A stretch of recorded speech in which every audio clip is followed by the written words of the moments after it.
10, VLS go for main engine start. 6, 5, 4, 3, 2, 1.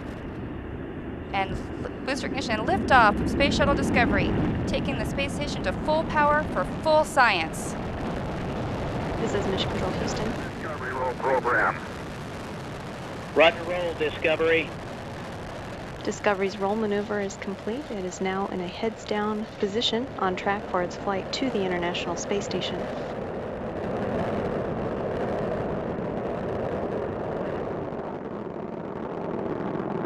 Discovery flying 365 miles per hour, 1.5 miles in altitude, 7 miles downrange from the Kennedy Space Center. Discovery's engines are throttling down as the orbiter passes through the area of maximum pressure on the vehicle.